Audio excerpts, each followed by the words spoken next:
بأرواحنا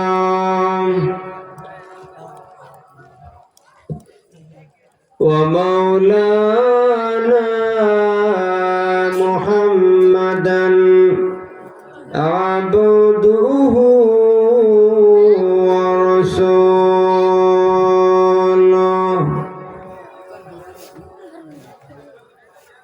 أرسل إلى الناس كافة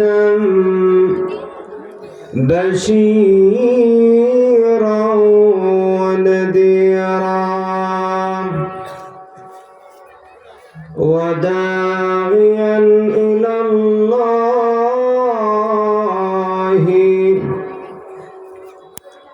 بإذنه وسراجا منيرا أما بعد فقد قال الله تعالى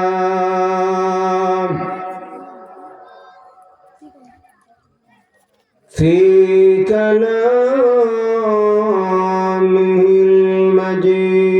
المجيد وفي فرقان الحميد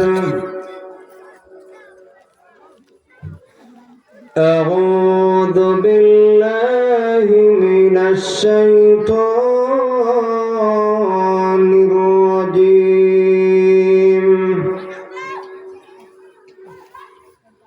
بسم الله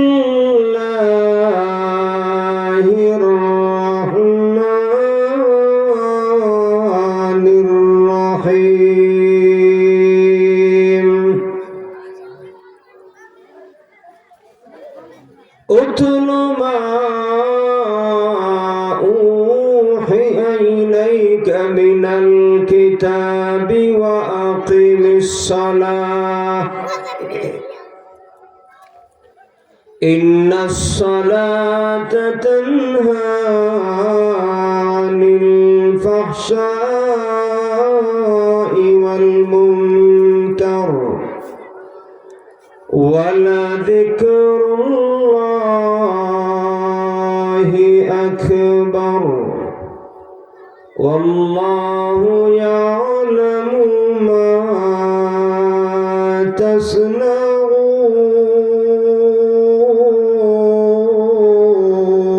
تصنعون صدق الله العظيم وقال النبي عليه الصلاة والسلام إن الله يرفع بهذا الكتاب أقواما ويضع به آخرين أو كما قال عليه الصلاة والسلام وصدق رسوله النبي الكريم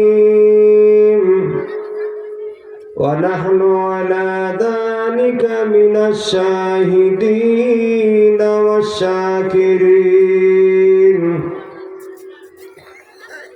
والحمد لله رب العالمين صلى الله على سيدنا ومولانا محمد وعلى آله وأصحابه وسلم صلى الله على سيدنا ومولانا محمد وعلى آله وأصحابه وسلم لا إله إلا الله একটু আওয়াজ বাড়ায়া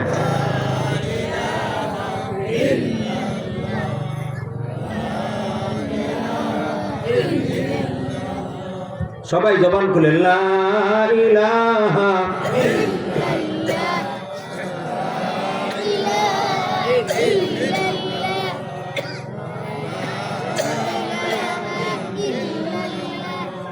লা ইলাহা ইল্লাল্লাহ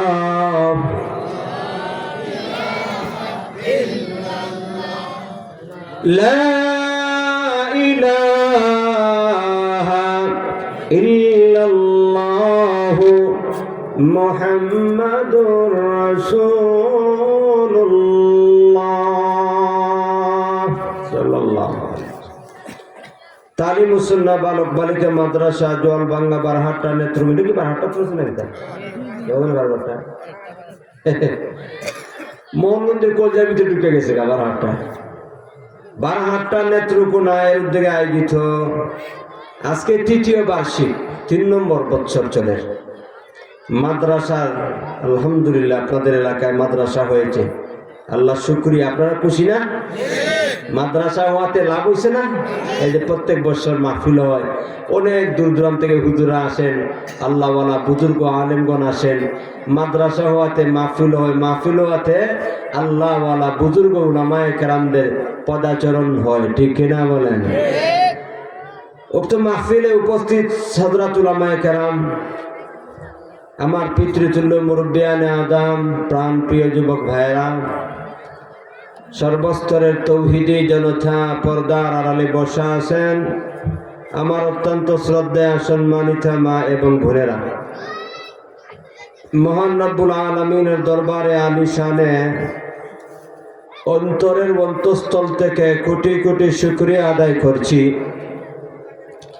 যে মহান প্রভু অত্যন্ত মহব্বত করে দয়া করে মায়া করে ভালোবেসে আমাদেরকে অত্র এলাকার হাজার হাজার লক্ষ লক্ষ মানুষের মধ্য থেকে নির্বাচন করিয়া আল্লাহর কালাম কোরআনের মাহফিলের মধ্যে শরীক হওয়ার তৌফিক দান করছেন জান্নাতের বাগানের মধ্যে আসার বসার সুযোগ করে দিয়েছেন এই জন্য শুকরিয়া আদায় করে সবাই বলি আলহামদুলিল্লাহ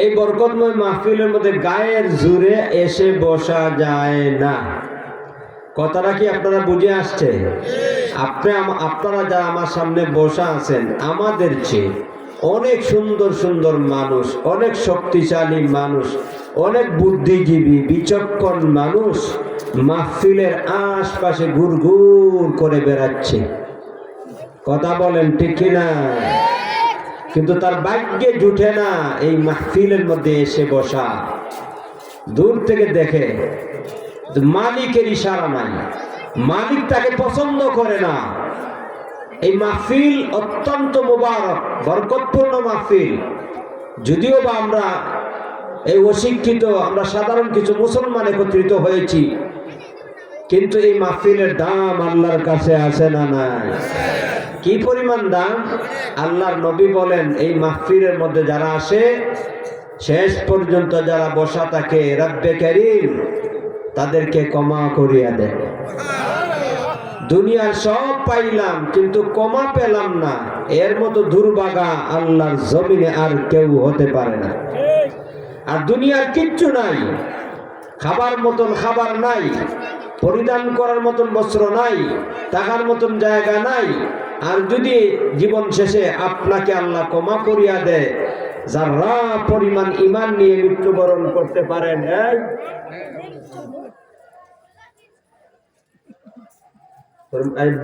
বসাই দিবে বয়ান করবে তুই ঠিক না ভাই কি বলছি বলেন অনু পরিমাণ সরিষা দানা দেখছেন সরিষার দানা পরিমাণ যদি ঈমান নিয়ে মৃত্যুবরণ করতে পারে, আল্লাহর হাবিব বলেন তাকে এই দুনিয়ার 10 গুণ, দুনিয়া যেটুকু বড় এই 10 গুণ সমান একটা জান্নাতের মালিক আল্লাহ বানিয়ে দেয়। এই জন্য এখানে আসলে কমা হবে, আল্লাহর দয়া ছাড়া মায়া ছাড়া কেউ এখানে আসতে পারবে না। যারা আসছেন বসছেন বুঝতে হবে আল্লাহ আপনাকে ভালোবাসে, কারণ আল্লাহ যে আসমান জমিনের মালিক, সর্বময় ক্ষমতার অধিকারী আল্লাহ আপনাকে ভালোবাসছেন, আর ভালোবেসে আপনাকে মুবারক মাহফিলের মধ্যে আসার বসার সুযোগ করে দিলেন। এই জন্য এই নিয়ামতের কদর করা দরকার আছে না নাই? কিভাবে কদর করব? আলহামদুলিল্লাহ, লফজান শুকরিয়া আদায় হয়েছে। উলামায়ে কেরাম বলেন ফেইলান শুকরিয়া হইল মজলিস যতক্ষণ চলবে, উলামায়ে কেরাম যতক্ষণ আলোচনা করবেন, আমরা সর্বশেষ পর্যন্ত বসিয়া মুনাজাত করে বাড়িতে যাব। রাজি আছেন নি? কে কে রাজি নাই হাত তোলা দেন।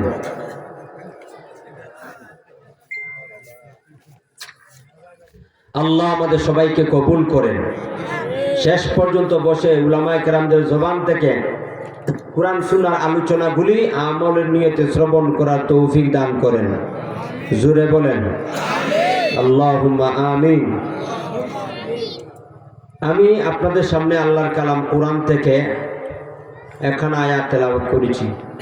নবীজির হাদিস এর ভান্ডার থেকে একখানা হাদিস পাঠ করেছি। ইচ্ছা পোষণ করেছি তেলাওয়াতকৃত আয়াত এবং পঠিত হাদিসের সমন্বয়ে মিল রেখে কিছু আমলি কথা বলবো। আল্লাহ তাআলা যেন আমাকে ইখলাসের সাথে আমলের নিয়তে কথা বলা, আর আমার শ্রোতাবৃন্দ যে যেখান থেকে কথাগুলি শুনতেছেন, মা বোনরা পর্দার আড়াল থেকে কথা শুনতেছেন, আল্লাহ তাআলা যেন আমাদের সবাইকে আমলের নিয়তে কথাগুলি শ্রবণ করার তৌফিক দান করেন। আমার তেলাওয়াতকৃত আয়াতটা হইল সূরা আনকাবুতের 45 নম্বর আয়াত, 21 নম্বর পারার প্রথম পৃষ্ঠা প্রথম আয়াত। এই আয়াতের মধ্যে 5টি অংশ রয়েছে। বিস্তারিত আলোচনা জানি না করতে পারবো কিনা, কারণ আমাকে অনেক দূরে যাইতে হবে। আমি মুহতামিম হিসাবে বলছি, ফকিরাবাদ আর ফারুইয়ার অনেক দূরে। এখানে আমার প্রধান অতিথি, বুঝেন না? প্রধান অতিথি মানে সর্বশেষে, শেষ মাইকটা দিয়ে প্রধান অতিথিদের, ঠিক না? আপনাদের এখানে কথা বলে আমাকে ওখানে যেতে হবে। তাই লম্বা চূড়া আলোচনা না, মেহমানরা আসা পর্যন্ত কিছু কথা বলবো, শুনবেন তো? কারণ দেখেন বর্তমান সমাজের মধ্যে এমন একটা অবস্থা, সব দেশি ভালো লাগে, দেশি মুরগ খাইতে ভালো লাগে, দেশি মাছ খাইতে ভালো লাগে, দেশি শাক সবজি খাইতে ভালো লাগে, কিন্তু দেশি হুজুর ভালো লাগে না। কথা বলেন না কেন? এই সময় আমরা বড় বড় দূর দূরের হুজুর লাগে, বিদেশি হুজুর লাগে, পাকিস্তান থেকে, ইন্ডিয়া থেকে, বুঝেন নাই? কক্সবাজার থেকে, চিটাগাং থেকে, কুমিল্লা থেকে, মাশাআল্লাহ আমাদের মাহফিল জমবো, বড় হুজুর বিদেশি হুজুর আসছে। ওই সময় আর দেশি হুজুর ভালো লাগে না। কথা বলছেন না কেন? দেশি হুজুরা যে আলোচনা করেন কোরআন থেকে, 30 পারা কোরআন থেকে, বিদেশি হুজুরা কি এই কোরআনের বাইরে আলোচনা করে? তাহলে সমস্যাটা কোথায় বলেন? ওনারাও যদি 30 পারা থেকে আলোচনা করেন, আলোচনা শুনেন, দেখেন ওনারা কি বলতে চায়, তো অনেক লোক দেখবেন আপনি আইসা বসবে না, অপেক্ষা হচ্ছে যে কোন সময় বিদেশি মেহমানদের বাইরের বক্তা বসাইলে পরে আইয়া বসবো। কিরে ভাই, এটা আমাদের একটা সমস্যা, কমন সমস্যা, ঠিক না? এটা থেকে আমাদেরকে বের হয়ে আসতে হবে। সব সময় দেশি দেশি খুঁজি, আর হুজুরদের ক্ষেত্রে দেশি ভালো লাগে না।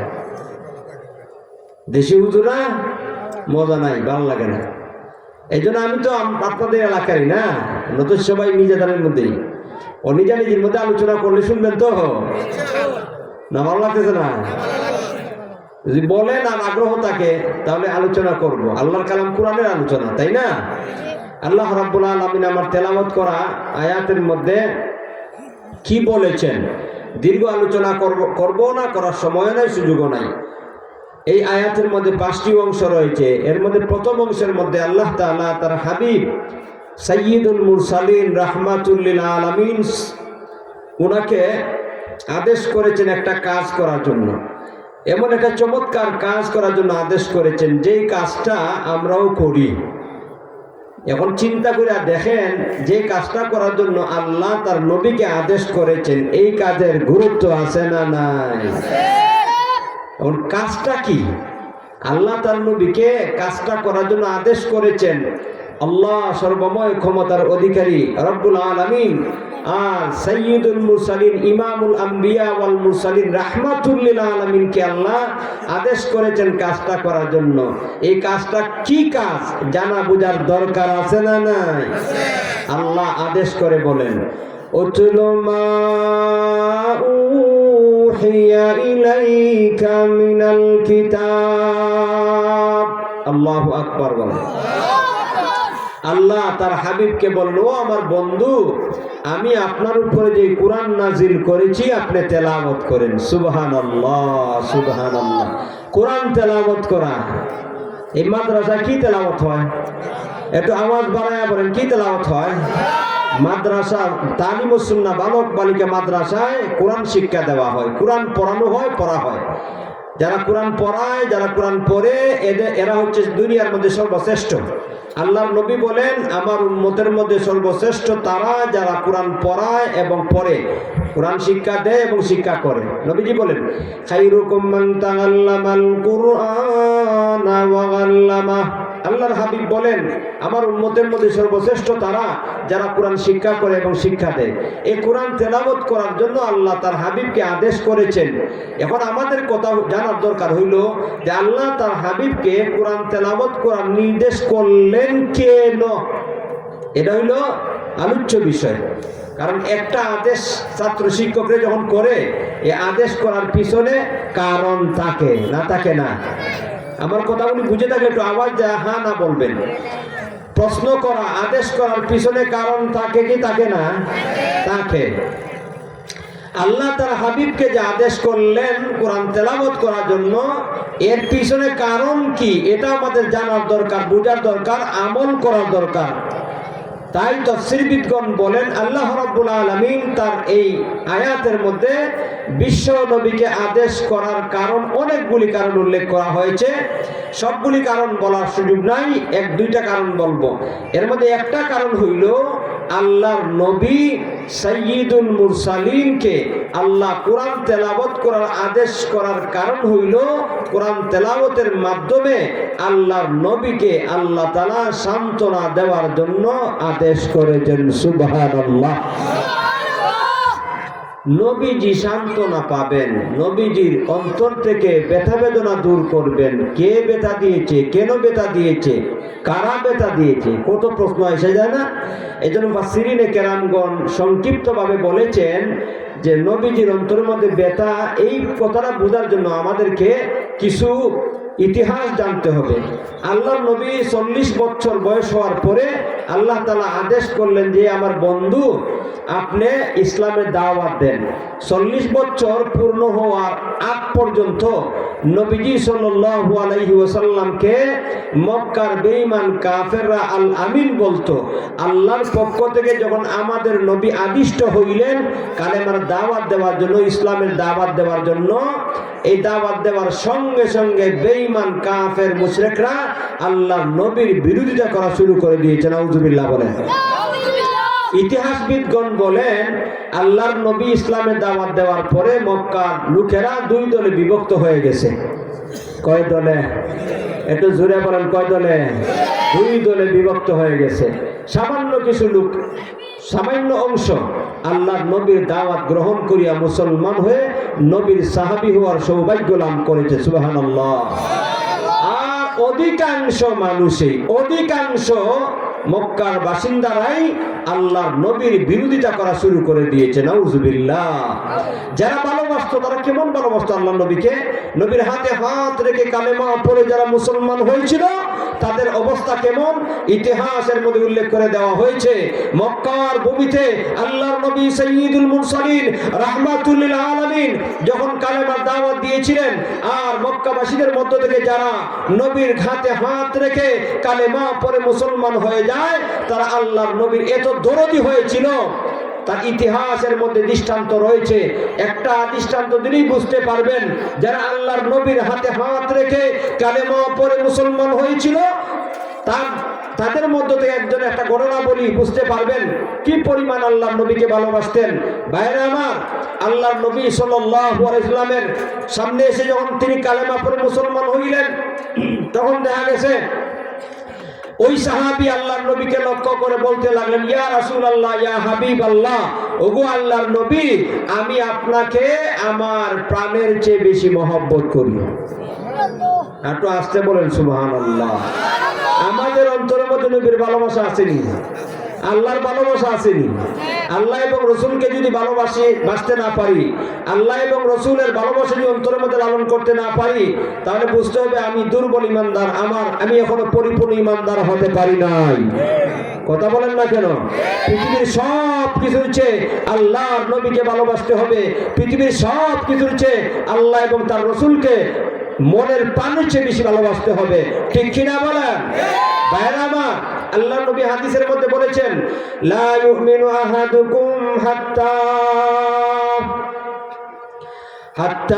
আকুনা হাব্বা ইলাইহি মিন ওয়ালিদিহি ওয়া ওয়ালাদিহি ওয়ান নাসি আজমাইন আও কামা ক্বালা আলাইহিস সালাতু ওয়াস সালাম। নবীজি বলেন, তোমাদের মধ্যে পরিপূর্ণ ইমানদার কোনো ব্যক্তি হতে পারবে না ওই সময় পর্যন্ত যতক্ষণ পর্যন্ত না সে দুনিয়ার সমস্ত মানুষ এমনকি নিজের প্রাণের চেয়ে আমি আল্লাহর হাবিবকে মহব্বত না করবে। সুবহানাল্লাহ।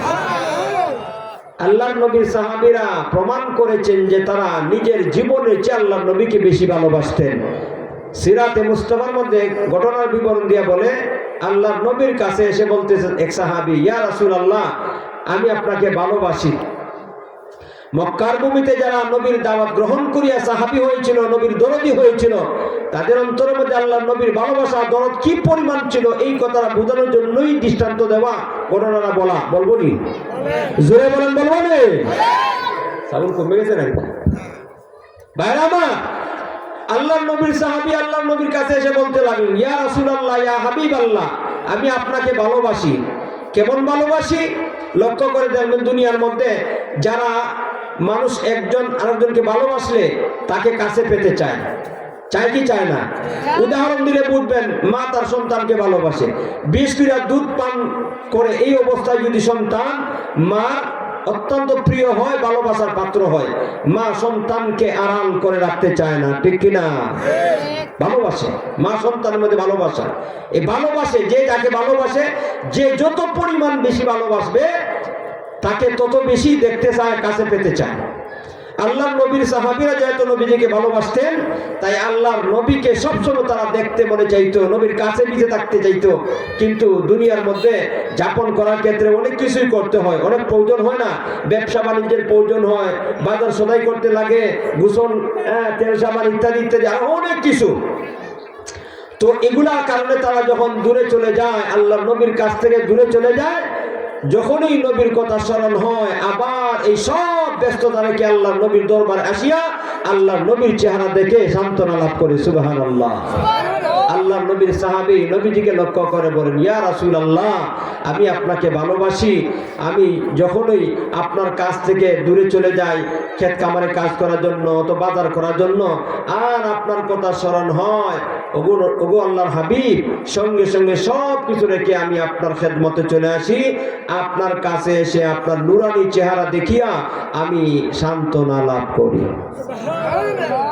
জোরে বলেন না সুবহানাল্লাহ। নবীর সাহাবী বলেন, ওগো আল্লাহর হাবিব, কিন্তু আমি চিন্তা করতেছি কোন জিনিসটা, দুনিয়ার মধ্যে তো আমি আপনাকে ইচ্ছা হইলেই দেখতে পারি, কিন্তু আখিরাত, কিয়ামত, মরণ তো সবাই বরণ করতে হবে, হবে কি হবে না? আমারও মৃত্যু হবে, আপনারও মৃত্যু হবে, দুনিয়া ছেড়ে আমিও চলে যাব, আপনিও চলে যাবেন। আমাদের মনে হয় মৃত্যু হইতো না, মরণ হবে নি? আল্লাহ, 1000 বছর বাঁচার স্বপ্ন। জবান দ্বারা বলি জি হুজুর মরতে হবে, মরণ লাগবে, মরণ হবে, নিশ্চিত মৃত্যুবরণ করে দুনিয়া ছেড়ে চলে যাব, সবাই বলি ঠিক, টুটে বলি টুটে, অন্তরের মধ্যে একটু বিশ্বাস নাই। কথা বলেন ঠিক কিনা? মনকে জিজ্ঞেস করে দেখেন, ও মন, কি মরণ আসবে তো, রেডি আছো তো? দেখবেন মন বলবে মরণ দেরি আছে। কি বলেন? কেউ মরতে চায় না, বলে যে হ্যাঁ মৃত্যু হবে, মরণ হবে, মৃত্যুবরণ করে চলে যাব, সবাই বলেই কথা, কিন্তু বাস্তব ক্ষেত্রে কেউ মরতে চায় না, 1000 বছর বাঁচার স্বপ্ন দেখে। অথচ আল্লাহ কোরআনের জায়গায় জায়গায় বলে দিয়েছেন, ও মানুষ, যতই মৃত্যু থেকে পলায়ন করো না কেন, এই মৃত্যু থেকে পলায়ন করে তুমি বাঁচতে পারবে না। মৃত্যু তোমার কাছে আসবেই, তোমাকে মৃত্যুবরণ করতেই হবে। কুল ইন্নাল মাউতাল্লাযী তাফিররুনা মিনহু ফাইন্নাহু মুলাকীকুম ثم تردون إلى عالم الغيب والشهادة فينبئكم بما كنتم تعملون।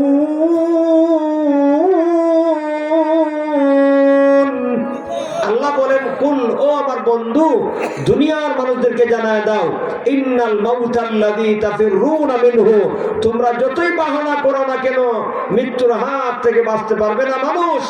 ফাইন্নাহু মুলাকীকুম, মৃত্যু তোমাদেরকে বরণ করতেই হবে, মৃত্যু তোমাদের সাথে সাক্ষাৎ করবেই, এরপরে তোমাদেরকে ফিরে নিয়ে যাওয়া হবে, ফিরে নেওয়া হবে।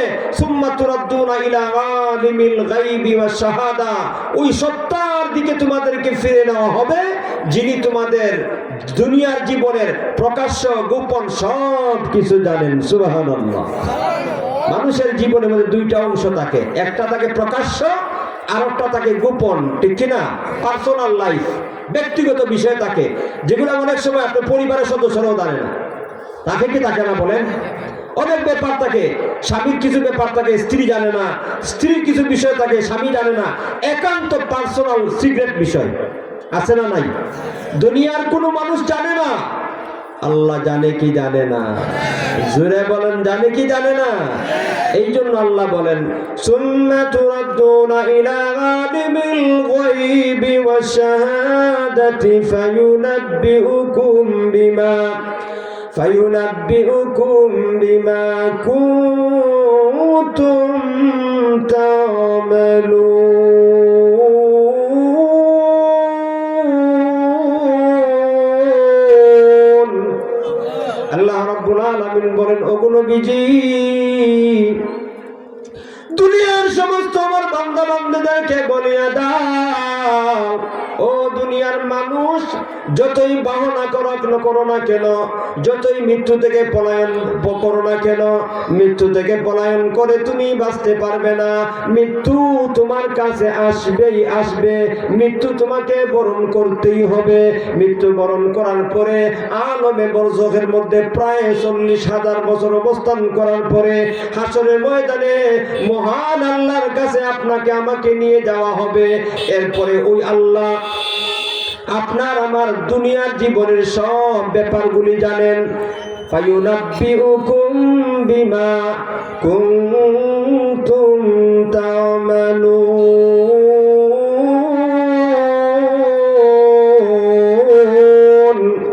আল্লাহ বলেন, ও দুনিয়ার বান্দা বান্দিরা, এরপরে মহান আল্লাহ তোমাদেরকে ওই দুনিয়ার জীবনে যা করেছো সমস্ত কর্ম সম্পর্কে অবগত করবেন, এমনকি এই সব কর্মের বদলা তোমাদেরকে দেওয়া হবে।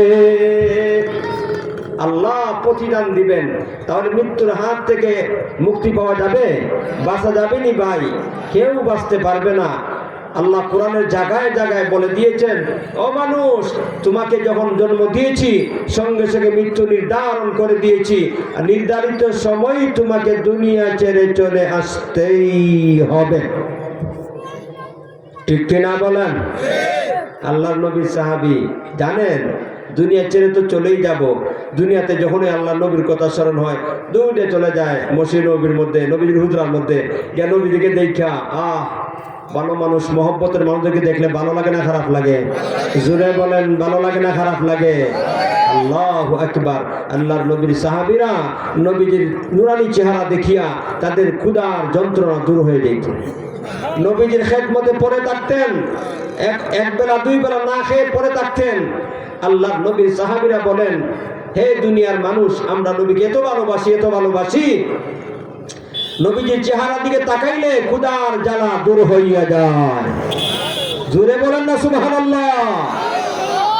আল্লাহর নবীর সাহাবী বিশ্ব নবীকে লক্ষ্য করে বলে, ইয়া রাসূলুল্লাহ, ইয়া হাবিবাল্লাহ, আমি আপনাকে এত ভালোবাসি, যখনই আপনার কথা স্মরণ হয় আমি আপনার খেদমতে এসে আপনার নুরানি চেহারা দেখিয়া আমার অশান্ত আত্মাকে সান্ত্বনা দান করি। ইয়া রাসূলুল্লাহ, ইয়া হাবিবাল্লাহ, ওগো নবীজি, যখনই আমি চিন্তা করি আমি উভয় মৃত্যু বরণ করিয়া আল্লাহর দরবারে চলে যাব, মহান আল্লাহ বিচার করার পরে কাউকে জান্নাত দিবেন, কাউকে জাহান্নাম দিবেন। প্রথমত আমি জানি না জান্নাতি না জাহান্নামী। আল্লাহু আকবার বলেন। আল্লাহ নবীর সাহাবী দেখেন তাদের ভয় কি। অথচ আল্লাহর নবীর সাহাবীরা যারা ঈমানের সাথে নবীকে দেখছেন, আল্লাহ তাআলা কোরআনে জায়গায় জায়গায় ওয়াদা করেছেন তাদের জন্য আল্লাহর তৈরি জান্নাতের ফয়সালা করা হয়েছে। ওয়াকুল্লাম ওয়াদাল্লাহুল হুসনা, ওই আয়াতের তাফসিরে মুফাসসিরিনে কেরামগণ বলেন যে আল্লাহর নবীর সব সাহাবীদের জন্য আল্লাহ তাআলা কল্যাণের ফয়সালা করেছেন। সুবহানাল্লাহ। আর বদরি সাহাবায়ে কেরামদের ব্যাপারে তো আল্লাহ সুস্পষ্ট ভাষায় আল্লাহর নবী হাদিসের মধ্যে বলেছেন, বদরি সাহাবীদের ব্যাপারে আল্লাহর ঘোষণা, এই দুনিয়ার মানুষ শোনো, 313 জন সাহাবী যারা বদরের যুদ্ধে শরীক হয়েছিল আল্লাহর নবীর সাথে, 313 জন সাহাবী ওরা এই বদরের যুদ্ধে অংশগ্রহণ করার পরে বাকি যতদিন দুনিয়ার মধ্যে বাঁচবে যা মনে চায় তা করো, আল্লাহ তোমাদের জন্য আল্লাহর তৈরি জান্নাতকে ওয়াজিব করে দিয়েছেন। ইরমানু মাশিতুম লাকাদ আওজাতু লাকুমুল জান্নাহ। হাদিসের মধ্যে আল্লাহর নবী বলেন, ও বদরি সাহাবীরা, আল্লাহ তাআলা বদরি সাহাবীদের ব্যাপারে ঘোষণা দিয়েছেন, বদরের যুদ্ধে শরীক হওয়ার পরে বাকি যে কয়দিন দুনিয়াতে অবস্থান করবে বাঁচবে যা মনে চায় তা করুক, আল্লাহর পক্ষ থেকে সাধারণ ক্ষমা ঘোষণা করা হয়েছে।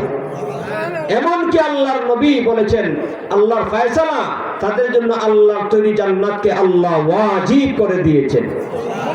চিন্তা করেন, আল্লাহ নবীর মাধ্যমে যাদেরকে জান্নাতের সুসংবাদ শোনানো হয়েছে তারা ভয় করতেছে, ইয়া রাসূলুল্লাহ, আমি জানি না জান্নাতি না জাহান্নামী। আল্লাহর নবী বিশ্ব নবী রাহমাতুল লিল আলামিনকে লক্ষ্য করে বলে, ইয়া রাসূলুল্লাহ, ইয়া হাবিবাল্লাহ, ওগো আল্লাহর নবী, জানি না আমি জান্নাতি না জাহান্নামী। যদি আমাকে আল্লাহ দয়া করে মায়া করে জান্নাত দান করে, আমি যেহেতু সাধারণ একজন মুসলমান, আমি যেহেতু সাধারণ একজন সাহাবী, তাই মহান আল্লাহ আমাকে সাধারণ একটা জান্নাত দান করবেন। ওই জান্নাতের মধ্যে আমি অবস্থান করব। আর আপনি যেহেতু সাইয়্যিদুল মুরসালিন রাহমাতুল লিল আলামিন, ইমামুল আম্বিয়া ওয়াল মুরসালিন, আপনি তো জান্নাতের উচ্চ মাকামের মধ্যে থাকবেন। ইয়া রাসূলুল্লাহ, ইয়া হাবিবাল্লাহ, ওগো নবীজি, সাধারণ জান্নাতের মধ্যে অবস্থান করিয়া উচ্চ জান্নাতের মধ্যে আপনাকে আমি দেখতে পারবো কিনা আমার জানার ব্যাপার হইল। আমি জানতে চাই আমার সাধারণ জান্নাতের মধ্যে অবস্থান করিয়া আমি আপনাকে দেখতে পাবো কি পাবো না। ইয়া রাসূলুল্লাহ, ইয়া হাবিবাল্লাহ, আল্লাহর নবী গো, ওই জান্নাতের মধ্যে মানুষ প্রবেশ করবে, জান্নাতীরা জান্নাতের মধ্যে প্রবেশ করার পরে ওই জান্নাতের নাজ ও নিয়ামত ভোগ করবে, জান্নাতের নিয়ামত ভোগ করিয়া তৃপ্তি লাভ করবে। কিন্তু আমি আপনাকে এত মহব্বত করি, এত ভালোবাসি, ওগো নবীজি, জান্নাতের নিয়ামত পেয়েও আমি সন্তুষ্ট হব না, কারণ আমি আপনাকে ভালোবাসি। আপনাকে না দেখলে জান্নাতেও ভালো লাগবে না। আল্লাহু আকবার বলেন।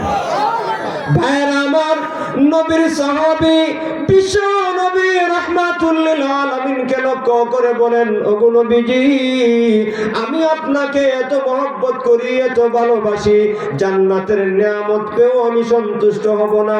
জান্নাতের মধ্যে যদি আমি আপনাকে দেখতে পাই, ওগো নবীজি, আমি জানতে চাই জান্নাতের মধ্যে অবস্থান করি আমি আপনাকে দেখতে পাবো কি পাবো না। ভাইয়ের আমার, আল্লাহর নবী গায়েব জানেন না, আখিরাতের বিষয়গুলি গায়েব, গায়েবের খবর একমাত্র আল্লাহ জানেন, আল্লাহ ছাড়া কেউ জানে না, ঠিক কিনা? গায়েব কি কেউ জানে? আমাদের নবী জানেন? আল্লাহ তাআলা কোরআনের মধ্যে সুস্পষ্ট ভাষায় বলে দিয়েছেন, গায়েব একমাত্র আল্লাহ জানেন, আল্লাহ ছাড়া কেউ জানে না।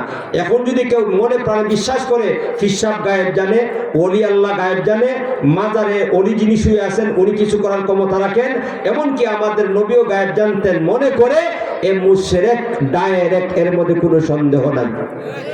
কথাটা বলছেন না কেন? ভাইরা আমার, আমাদের নবী গায়েব জানতেন না।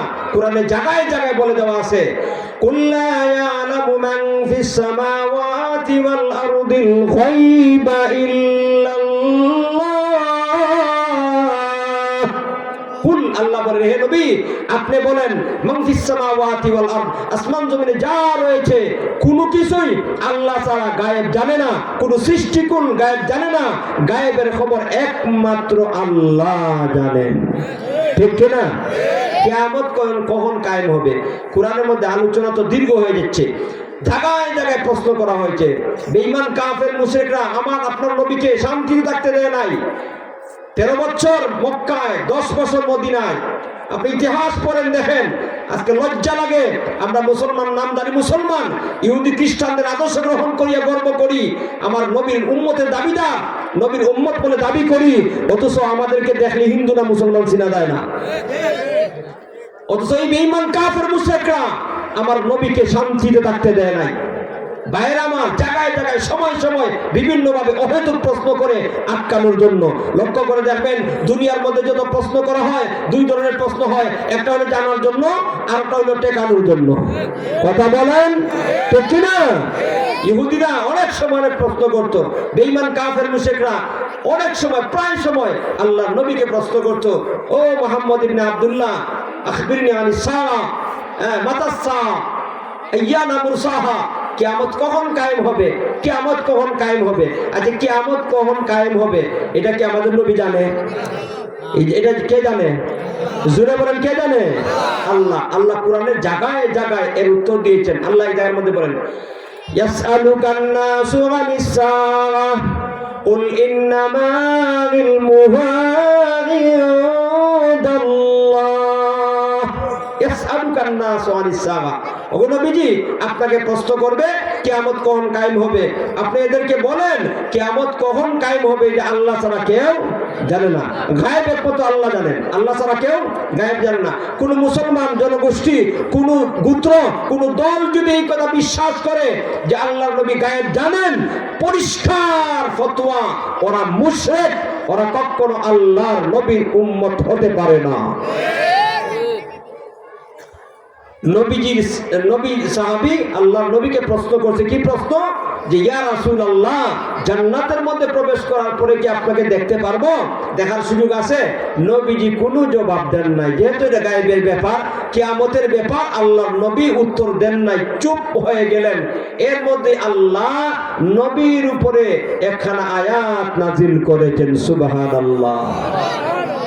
আল্লাহ আয়াত নাজিল করে বলেন, ومن يطع الله والرسول فأولئك مع الذين أنعم الله। এই আয়াতের তাফসীর দীর্ঘ আলোচনা, সংক্ষিপ্ত কথা হইল, আল্লাহ বললেন, হে আমার হাবিব, আমার বন্ধু, আপনার ওই সাহাবী সহ গোটা দুনিয়ার সমস্ত মুমিন মুসলমানদেরকে জানায়া দেন, যারা আল্লাহ এবং তার রাসূলের অনুসরণ করবে দুনিয়াতে, আমি আল্লাহ তাদেরকে আমার পুরস্কার প্রাপ্ত বান্দাদের সঙ্গী বানাইয়া জান্নাতের মধ্যে পৌঁছাইয়া দেব। ব্যাখ্যা মুলাখাস কথা হইল, নবীর সাহাবী প্রশ্ন করেছিলেন, ইয়া রাসূলুল্লাহ, জান্নাতে প্রবেশ করি আপনাকে দেখার সুযোগ পাবো কি পাবো না? আয়াত নাযিল করি আল্লাহ জানায় দিলেন, হ্যাঁ অবশ্যই যারা দুনিয়ার মধ্যে আল্লাহর নবীর আদর্শ গ্রহণ করিয়া চলবে, নবীকে মনে প্রাণে ভালোবাসবে আর আল্লাহ তাআলাকে ভালোবেসে নবীর আদর্শ গ্রহণ করিয়া চলবে, কিয়ামতের কঠিন হাসরের ময়দানে আল্লাহ তাদেরকে আল্লাহর আরশের ছায়ার নিচে স্থান দিবেন। হিসাব সহজ করিয়া আল্লাহ নবীর সঙ্গী বানাইয়া জান্নাতে পৌঁছায়া দিবেন।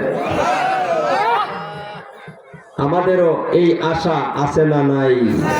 জান্নাতে দুনিয়ার মধ্যে নবীকে দেখি নাই, আখেরাতে নবীকে দেখার সুযোগ আছে, দেখার ইচ্ছা আছে না নাই?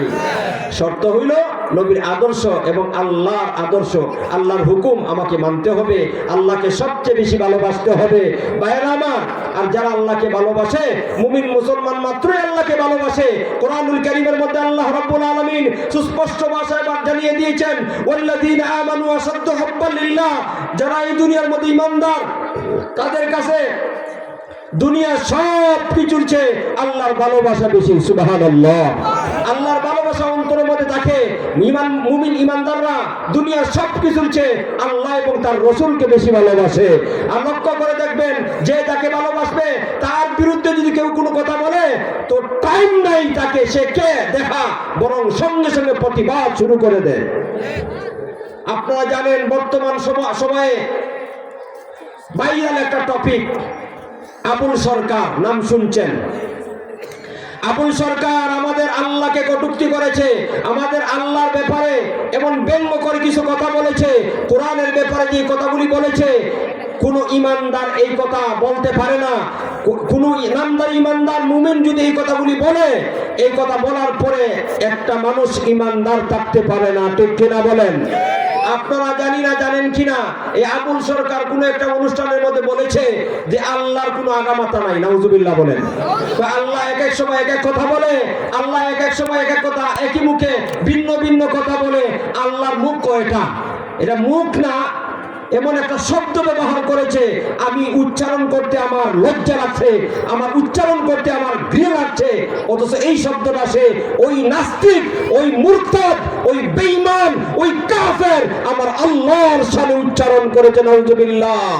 ভাইরা আমার, আমরা সুস্পষ্ট ভাষায় বলে দিতে চাই, ওই আবুল সরকার এই কথা বলার পরে মুরতাদ হয়ে গেছে, সে ঈমানদার থাকতে পারে নাই। মুরতাদ হয়ে যাওয়ার পরে আল্লাহর নবী হাদিসের মধ্যে উল্লেখ করে দিয়েছেন, মান বাদদালা দীনাহু ফাকতুলু, যে ব্যক্তি তার ধর্মকে ছেড়ে দেয় তাকে হত্যা করো। সুতরাং নবীর আদর্শ, নবীর আদেশ, নবীর হাদিস থেকে আমরা প্রতীয়মান, আমাদের সামনে প্রতীয়মান হয়েছে ওই আবুল সরকার আর এই বাংলার জমিনে মুক্ত বাতাসে ঘুরে ফেরার অধিকার হারিয়ে ফেলেছে। তাকে আমরা দৃষ্টান্তমূলক শাস্তির দাবি জানাচ্ছি, ঠিক কিনা বলেন? আফসোস লাগে, আজকে ওই আবুল সরকারের পক্ষ নিয়ে কিছু নামদারি মুসলমানরা মায়া কান্না করছে। অবাক লাগে যে আবুল সরকার আল্লাহর শানে, নবীর শানে, কোরআনের ব্যাপারে কটূক্তি করে, আল্লাহ এবং রাসূলের বিরুদ্ধে আচরণ করেছে, ও তো বেঈমান হয়ে গেছে। ওর পক্ষ নিয়ে যারা ওকালতি করে, মায়া কান্না করে, আমি তাদের ব্যাপারে বলতে চাই, ওরা তার কথাগুলি সাপোর্ট করিয়া তার মতন বেঈমান হয়ে গেছে। কথা বলেন ঠিক কিনা? আমরা বাংলাদেশ অন্তর্বর্তী সরকারের কাছে দাবি জানাইতে চাই, আজকে তালিমুস সুন্নাহ মালক মালিকে মাদ্রাসা থেকে ওই আবুল সরকার এবং তার সাঙ্গপাঙ্গ যারা আছে, এই আউল ফাউলকে বাংলার জমিনে আমরা আর দেখতে চাই না। জোরে বলেন ঠিক কিনা? এই আবুল সরকার, এই আউল ফাউল বাউল, এই সমস্ত কুলাঙ্গাররা সময় সময় জায়গায় জায়গায় বিভিন্ন সময় লক্ষ্য করা যায় আল্লাহর কালাম কোরআনকে নিয়ে কটাক্ষ করে, নবীকে নিয়ে কটাক্ষ করে, এমনকি আমাদের স্রষ্টা, আমাদের মালিক আল্লাহকেও তারা ছাড় দেয় নাই।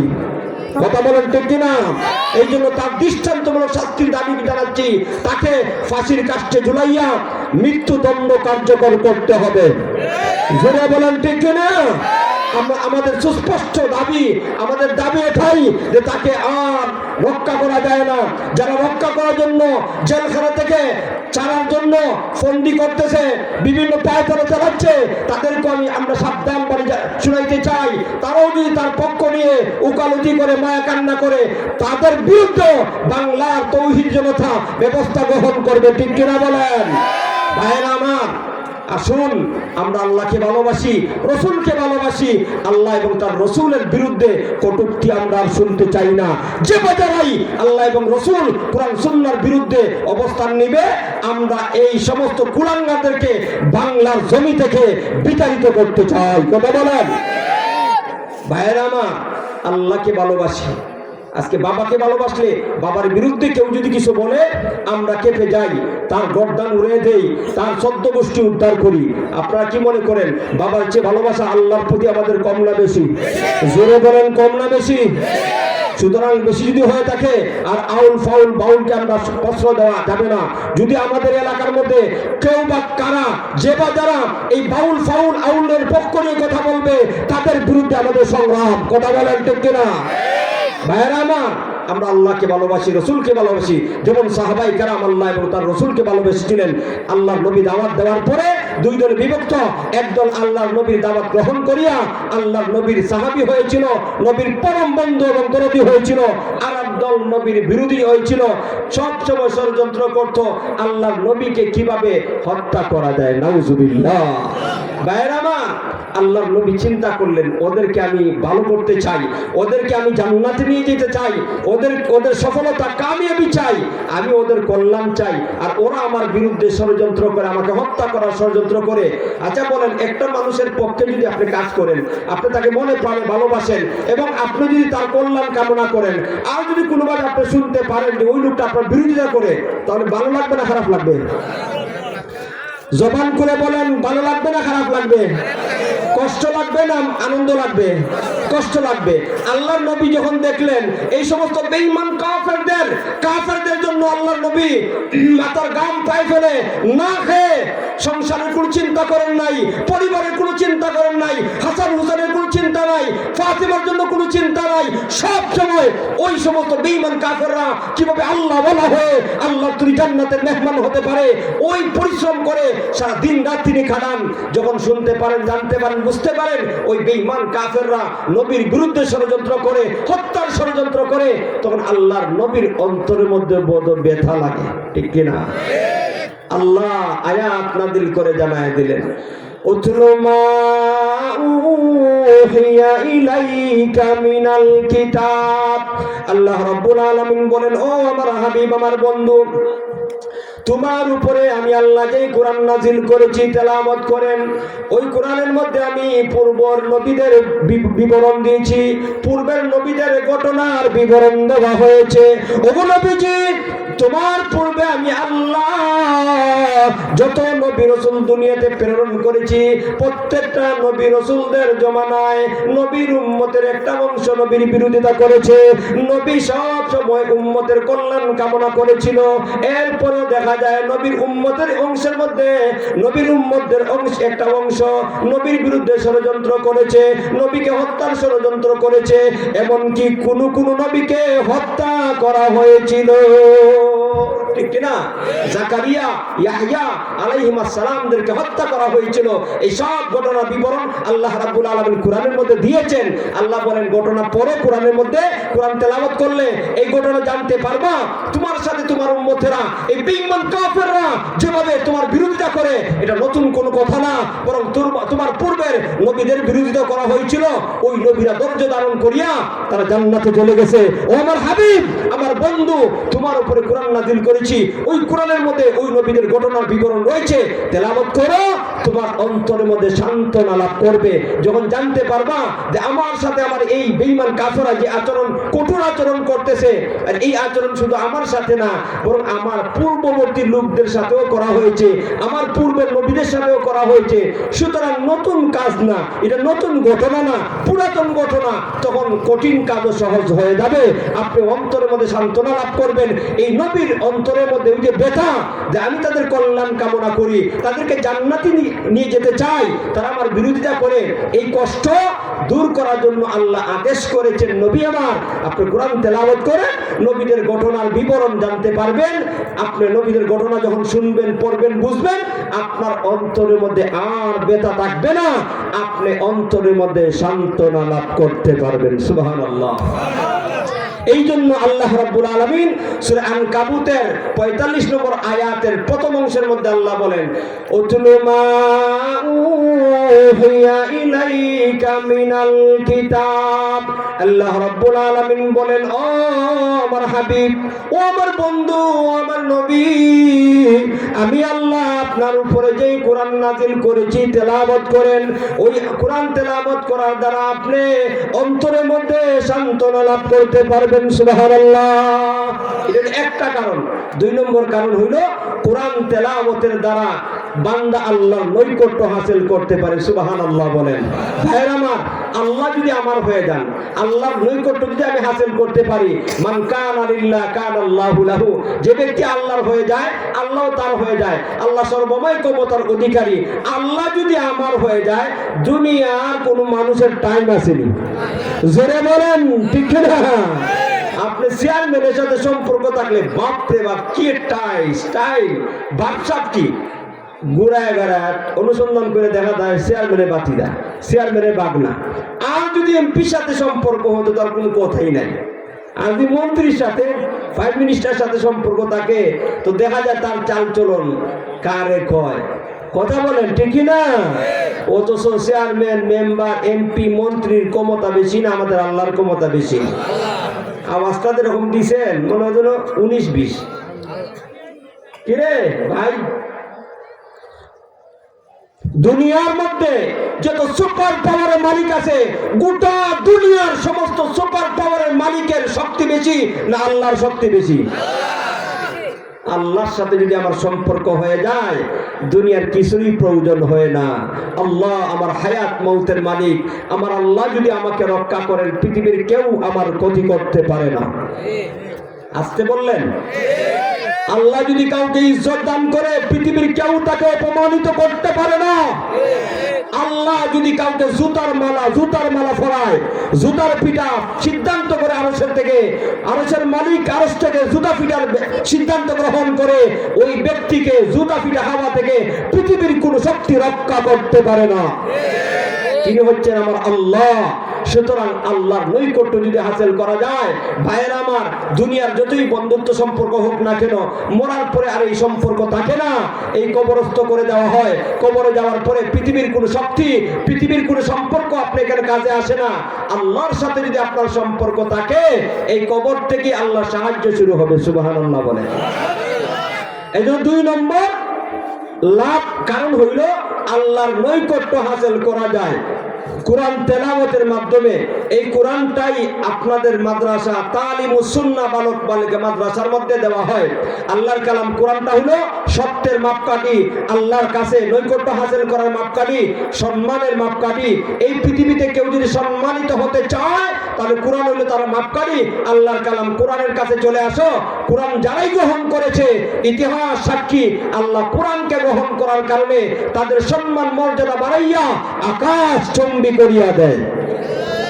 দুনিয়ার মধ্যে লক্ষ্য করে দেখেন, আমাদের বাংলাদেশের মধ্যে দেখেন, যেই সমস্ত ছেলেরা হাফেজে কোরআন হয়েছে, যেই সমস্ত ছেলেরা বিশ্ব প্রতিযোগিতার মধ্যে অংশগ্রহণ করিয়া ১ নাম্বার পুরস্কার এনেছে, তাদের সম্মান মর্যাদা বাড়ছে না কমছে?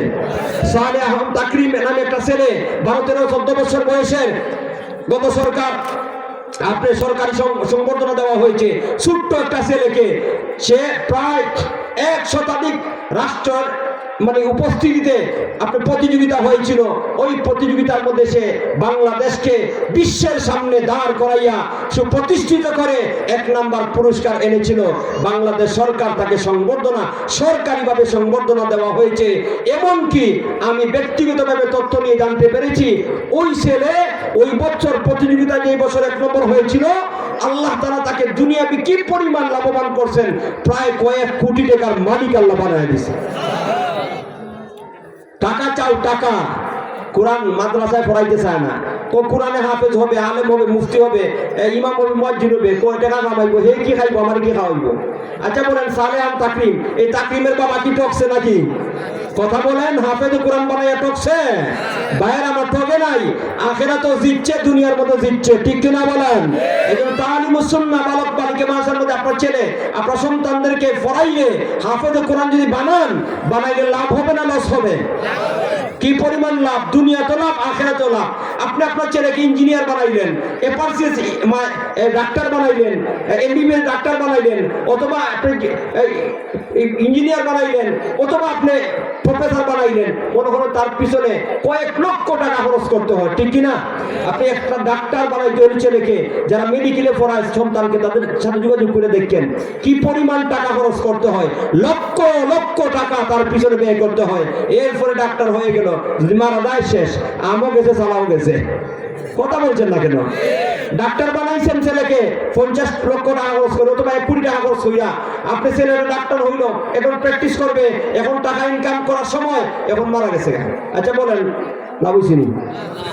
আপনি 50 লক্ষ টাকা, 1 কোটি টাকাও গেল, আমও গেছে, ছেলেও গেল, চালাও গেছে। কথা বলছেন না কেন? খারাপ লাগতেছে? সত্য কথা, তিতা খারাপ লাগতেই পারে, কিন্তু যদি আপনার ছেলেকে হাফেজে কোরআন বানান, কি পরিমাণ লাভ। শুধু আপনি যে হাফেজে কোরআনের বাবা হইলেন, দুনিয়ার মধ্যে শুধু সম্মান না, আপনার মর্যাদা কবরে যাওয়ার পরেও, আপনার মর্যাদা হাসরের ময়দানের মধ্যে, আপনার মর্যাদা, আপনি যদি দুনিয়ার জীবনে পাপের কারণে জাহান্নামের ফয়সালা হয়ে যায় হাসরের ময়দানে, এই কোরআনের হাফেজের বাবা হওয়ার কারণে ওই হাফেজে কোরআন আপনার সন্তান আল্লাহর আদালতের মধ্যে আল্লাহর কাছে মামলা দায়ের করিয়া আপনার ব্যাপারে আপিল করে, জাহান্নামের ফয়সালা হওয়ার পরও ওই ছেলে আপনাকে আপিল করিয়া জাহান্নাম থেকে মুক্তি দিয়া জান্নাতে পৌঁছাইয়া দিবে, ঠিক না?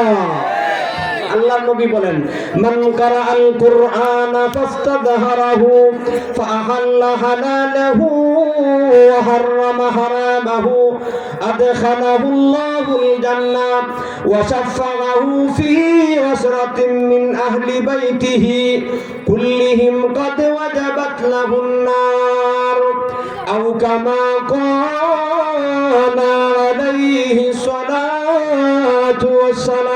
আল্লাহু আকবার বলেন। আল্লাহর নবী বিশ্ব নবী রাহমাতুল লিল আলামিন বলেন, ও আমার উম্মত, মান কারাআল কুরআন, যারা কোরআন পড়বে, কোরআন শিক্ষা করবে, ফাস্তাযহারাহু, কোরআন কি ইয়াদ করবে, হাফেজে কোরআন হবে, ফাআহাল্লা হালালাহু ওয়া হাররামা হারামাহু।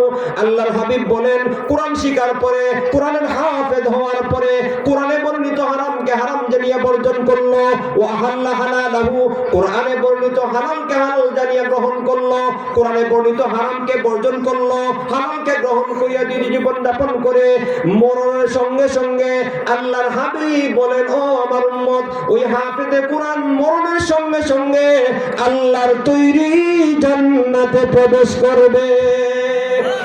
আদখালাহুল্লাহুল জান্নাহ, আল্লাহর হাবিব বলেন, তাকে আল্লাহ জান্নাতের মধ্যে প্রবেশ করাবেন। মুহতারাম হাজিরিন, শুধু জান্নাতে প্রবেশ হবে, সে প্রবেশ করবে তাই না, ওয়া শাফাআহু, আল্লাহর হাবিব বলেন, ওই ব্যক্তি হাফেজে কোরআন সুপারিশ করবে, আপিল করবে তার পরিবারের এমন 10 ব্যক্তির ব্যাপারে যাদের জন্য জাহান্নামের ফয়সালা হয়ে গিয়েছে। আল্লাহু আকবার বলেন। ব্যাখ্যার মধ্যে উলামায়ে কেরামগণ বলেন, মা বাবা, শ্বশুর শাশুড়ি, লজিং মাস্টার নি, দাদা দাদি, নানা নানি, এই 10 জন জাহান্নামের ফয়সালা হয়ে গেছে, অথবা তার পরিবারভুক্ত 10 জন আল্লাহর পক্ষ থেকে গুনার কারণে। উদাহরণস্বরূপ মনে করে, বাবা দুনিয়ার জীবনে ছেলেকে অনেক পরিশ্রম করিয়া হাফেজ বানাইছে, গরিব সংসার, ঠিক মতো খরচ দিতে পারে নাই, দিন মজুর, যার কারণে সে 5 ওয়াক্ত নামাজ ঠিকমতো আদায় করতে পারে নাই, আল্লাহর হুকুম পালন করতে পারে নাই, এই পাপের কারণে জাহান্নামের ফয়সালা হয়ে গেছে। ফেরেশতারা টেনে টেনে জাহান্নামের দিকে নিয়ে যাচ্ছে। হাফেজে কোরআন বলবে, ও ফেরেশতারা দাঁড়া, আমার একটু হিসাব কিতাব আছে। সুবহানাল্লাহ বলেন। ওই হাফেজে কোরআন ফেরেশতাদের সামনে যাইয়া বলবে, হো আল্লাহর ফেরেশতারা, আমার বাবাকে কোথায় নিয়ে যাচ্ছ? ফেরেশতারা বলবে, আল্লাহর বান্দারে, তোমার বাবা দুনিয়ার মধ্যে আল্লাহর হক নষ্ট করেছে, পাপ করেছে, ওই পাপের কারণে মহান আল্লাহর পক্ষ থেকে জাহান্নামের ফয়সালা হয়েছে, তাই আমরা তাকে জাহান্নামের দিকে নিয়ে যাচ্ছি। হাফেজে কোরআন বলবে, রাখো, আমি আল্লাহর কাছে একটু বোঝাপড়া আছে। সুবহানাল্লাহ বলেন। হাফেজে কোরআন আল্লাহর কাছে গিয়া বলবে, আল্লাহ, উনি হচ্ছেন আমার বাবা। সুবহানাল্লাহ। জলবাংলা গ্রামের 3 মজুর ছিল, অনেক কষ্ট করে আমাকে হাফেজে কোরআন বানিয়েছে। আল্লাহ, আমার লেখাপড়ার খরচ দেওয়ার জন্য তিনি অনেক কষ্ট করেছেন। এই কষ্ট করতে গিয়ে অনেক সময় আল্লাহ আপনার হুকুম নষ্ট হয়েছে, ঠিক মতো আপনার হুকুম পালন করতে পারে নাই। এই জন্য আজকে আপনি জাহান্নামের ফয়সালা করেছেন। আল্লাহ, আমার বাবা আমাকে হাফেজে কোরআন বানিয়েছে। আপনার নবী বলেছেন হাদিসের মধ্যে, সন্তানকে হাফেজে কোরআন বানাইলে ওই হাফেজে কোরআন সুপারিশ করিয়া জাহান্নামের ফয়সালা হয়ে যাওয়া পিতার জন্য সুপারিশ করিয়া জান্নাতে পৌঁছায় দিতে পারবে। ওগো আল্লাহ, আমি তার সন্তান, আমার জন্য জান্নাতের ফয়সালা হয়েছে, আমি ওই জান্নাতে কেমন করে প্রবেশ করব? আমি জান্নাতে যাব, আমার বাবা জাহান্নামে যাবে, এই জান্নাত আমি চাই না। আল্লাহু আকবার বলেন। সন্তান পিতাকে রেখে যাবে? পিতাকে রেখে জান্নাতে যাবে একা একা? পিতা জাহান্নামে ছেড়ে জান্নাতে? কি বলেন? কমপক্ষে হাফেজে কোরআন শিক্ষায় শিক্ষিত সন্তান এমন করতে পারে না। আপনি জাগতিক শিক্ষায় ডাক্তার, ইঞ্জিনিয়ার, পার্সিয়েট বানাইতে পারেন, ওরা হয়তো আপনাকে দুনিয়ার মধ্যেই বৃদ্ধাশ্রমে পাঠিয়ে দিবে, কিন্তু হাফেজে কোরআনটা কখনো এমন কাজ করতে পারে না। দুনিয়ার মধ্যেও করতে পারে না, আখিরাতের মধ্যেও করতে পারে না। ভাইয়েরা আমার, ওই হাফেজে কোরআন আল্লাহর কাছে আপিল করবে, আল্লাহ, আমি জান্নাতে যেতে চাই না, আমার বাবাকে যতক্ষণ পর্যন্ত আমার সাথে জান্নাতের ফয়সালা না করবেন, আমি একা জান্নাতে যাব না। আল্লাহ বলবেন, জান্নাতীদের কোয়ালিশন, জান্নাতীদের কোয়ালিটি এমন, জান্নাতীরা জান্নাতে যাওয়ার পরে যা চাইবে আমি আল্লাহ সঙ্গে সঙ্গে তাকে তা দান করব। মা তাশতাহি আনফুসুকুম ওয়ালাকুম ফিহা মা তাদদাউন।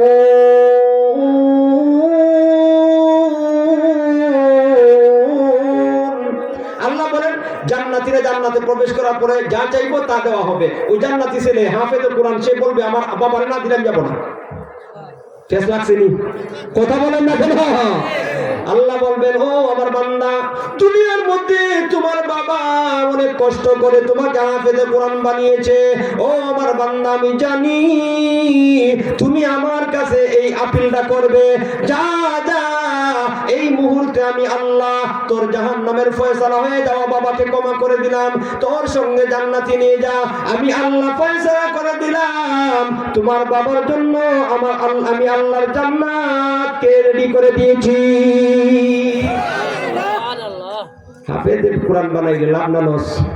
এই মাদ্রাসার মধ্যে যারা লেখাপড়া করাচ্ছেন, শিক্ষা দিচ্ছেন, সহযোগিতা করতেছেন, লাভ না লস? সহযোগিতা করতে রাজি আছেন? কে কে রাজি নাই? হাত তুলা দেন। মাশাআল্লাহ, নারায়ে তাকবীর।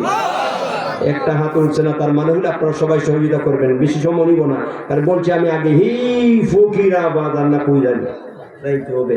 এই জন্য আপনাদেরকে সংক্ষিপ্তভাবে মেহমানরা এসে গেছেন, ওনারা হয়তো আপনারা আমার কিছু করে দিতে চলে আসবেন, ওনারা আলোচনা করবেন মনোযোগ সহকারে, ওনারা কোনো কালেকশন করবেন না।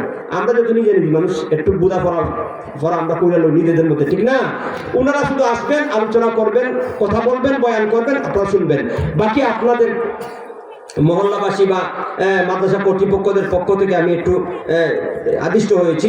ওনারা বলছেন যে অনেক প্রয়োজন, মাদ্রাসার অনেক প্রয়োজন থাকে না, এই জন্য মাদ্রাসার অনেক দরকার, টাকা পয়সা। আপনারা সহযোগিত করে আসছেন। এই এলাকার মাদ্রাসা ছিল না, এই 3 বছর আগে দেখছি এই এলাকার মধ্যে মাদ্রাসা ছিল না। এই আপনাদের এই ইমাম সাহেব মাওলানা তাওকির আহমদ সাহেব আমার খুব মহব্বতের, তো সে আমার সাথেও পরামর্শ করছে, আমাদের মোহনগঞ্জ এলাকার বিজ্ঞ উলামায়ে কেরামদের সাথে পরামর্শ করি আমার সাথে করছে। আচ্ছা বলেন, মাদ্রাসা হতে আপনাদের ভালো লাগতে হয়েছে না খারাপ হয়েছে? ভালো হয়েছে না? এখানে 24 ঘন্টা দেখবেন কোরআন তেলাওয়াত হচ্ছে।